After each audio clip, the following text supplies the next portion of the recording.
All right. Aswand Cruickshank, your one and only Move Swiftly speaker, checking in for a daily Move Swiftly thought, giving you a perspective on teamwork that you will not get anywhere else. Again, I had to, because the weather, we're going through some severe weather here in South Florida for the past 3 days. For the second day in a row, I had to take the workout to the treadmill and forced to record the video while I'm on my way to the center, the Creative Center of Education, which is the center I'm currently a teacher at as of this recording. And you know, the great thing about running on the treadmill, especially when you're in the gym, is I get a chance to watch somewhat or sort of watch some TV, right? And because most of the time the channel is on ESPN, there's all these ads at the time of this recording.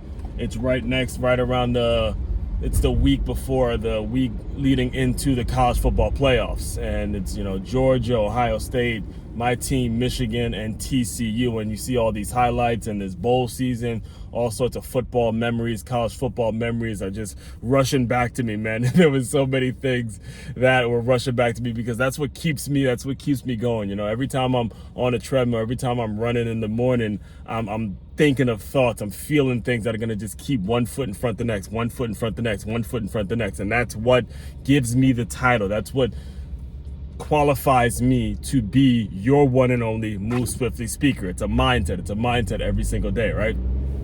So the thing that came to me, like literally just hit me as I was finishing up my workout, as I was doing my abs and things like that, it was a time when I played college football at my freshman year at Carson Newman College in East Jefferson City, Tennessee.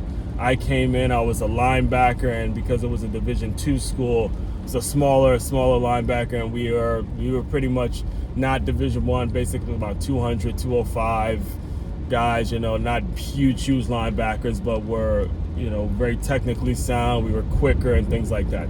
So anyway, the two starters at the time, we ran a 5-3. There was a Mike backer and there was a Will backer, who were basically the inside guys, right?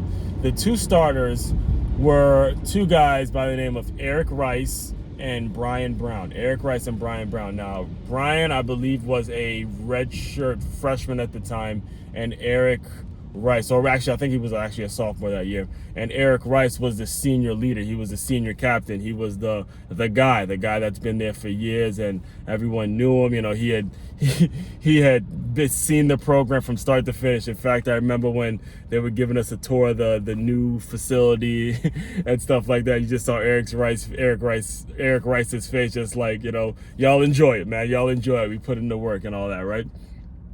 So anyway, when it came time to the season ended and Eric Rice sort of gave us his well wishes and told us good luck and gave his goodbyes and all that kind of stuff, he revealed to us, I didn't even know this, I'm not sure, I can't speak for anybody else in the linebacker group, but I didn't even know he had diabetes. He was diagnosed with diabetes, and he was playing football through all that. He was playing football through with diabetes and all that stuff, and I had such a great, I mean, I had a lot of respect for him before, but after he revealed that, I was like, wow, okay, I never even knew that. And it goes to show you, you know, you never know what someone's going through. You know, he was one of the guys on the teams that actually had kids, had sons and stuff like that would come to the games.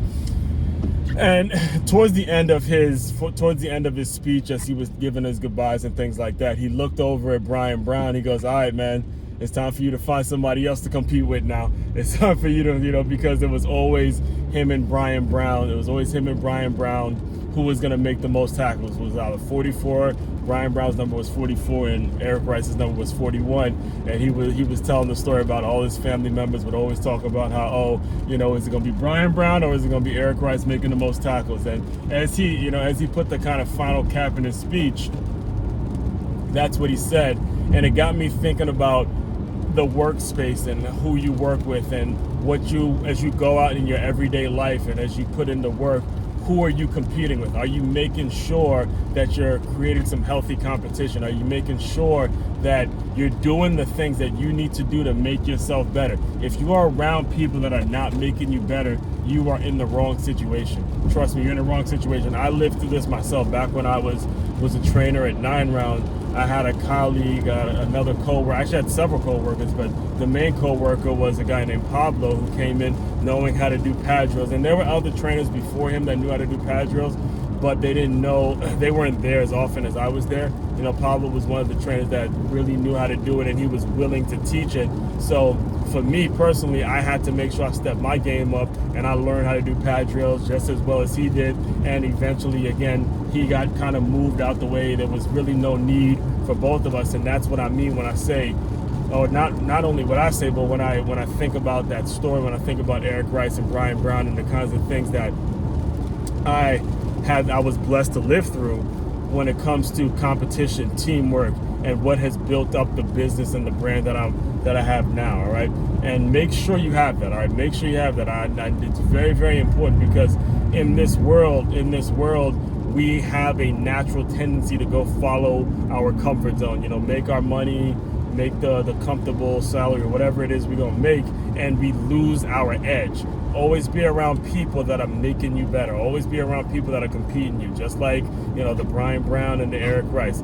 Very, very valid information. All right, I'll dive deeper into all of this stuff. Everything is a one-stop shop. MakeYamove.com. That's makeyourmove.com. Make your move. Make your move. That's makeyourmove.com. You can listen to my podcast there. You can purchase all my athlete bundles. You can purchase the business bundles. You can purchase the Plus LY merch. You can be a part of my run club, my fundraising group. You can join the hiring seminars, the sports marketing, tons of things, or make sure, or even book me to come speak at your next event. Do a lot of different things. I carry a lot of different hats.